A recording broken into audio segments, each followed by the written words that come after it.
Здравствуйте, дорогие друзья!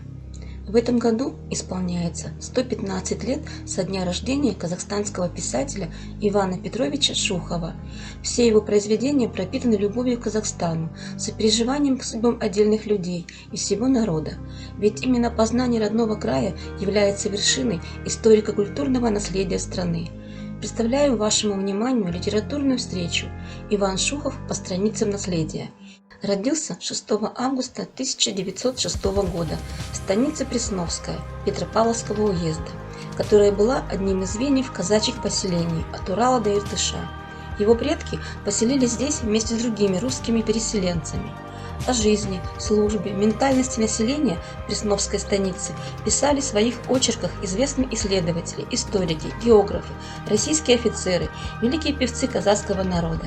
Наиболее ярким художником слова этого края является Иван Петрович Шухов. Степь, родимые, не знавшие ни конца, ни края просторы, одинокие ветряки близ пыльных дорог, неясный, грустно синеющий вдали росчерк березовых перелесков, горький запах, обмытой предрассветным дождем земли, азиатский ветер, пропитанный дымом кизячных костров, трубный клич лебедей на рассвете и печальный крик затерявшегося в вечернем мгле чибиса.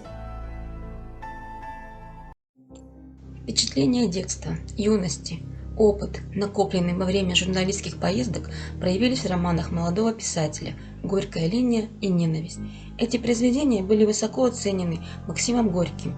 Далее выходят в свет книги «Родина», повествующая о социалистическом преобразовании в сельском хозяйстве и создании совхозов, «Действующая армия», в которой живо и образно показана освободительная борьба коренного населения против царской власти. В годы Великой Отечественной войны в печати публикуются фронтовые очерки и статьи Шухова, а также знаменитые письма сибирским казакам. Героическую летопись освоения целинных земель на просторах Сибири, Алтая, Северного Казахстана невозможно представить без шуховской публицистики. Издается ряд ярких материалов писателя, посвященных целинной эпопее. Одним из важных литературных наследий является журнал «Простор», главным редактором которого в течение 11 лет был Иван Петрович Шухов. Благодаря его стараниям и профессиональным прогрессивным взглядам «Простор» вышел на большую литературную арену, получил признание всесоюзного читателя, стал одним из ведущих журналов.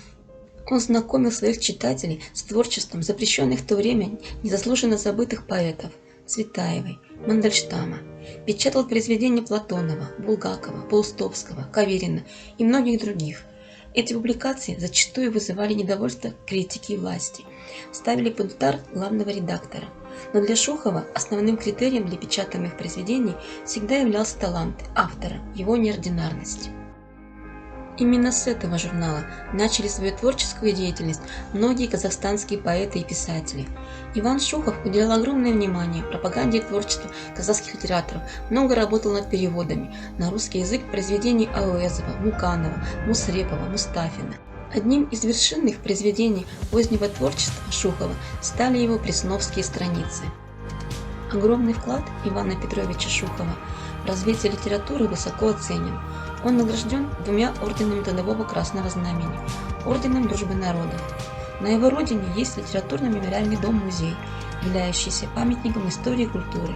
Он рассказывает о литературном наследии, творчестве, государственной деятельности и жизненном пути Ивана Шухова. Пусть слово писателя вечно звучит и взывает к людям ударами шуховского колокола.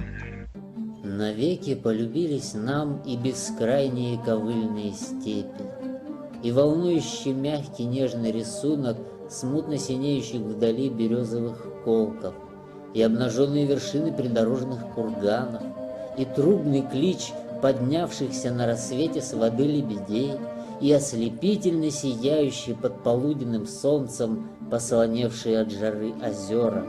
Все это было, есть и будет бесконечно дорого, мило и близко нашему сердцу горячо влюбленному в землю, вспоившую и вскормившую нас. Его произведения переведены на многие языки мира Его книги достойны переизданий и ждут своих читателей и исследователей, а мы ждем вас в нашей библиотеке, где вы сможете их прочитать.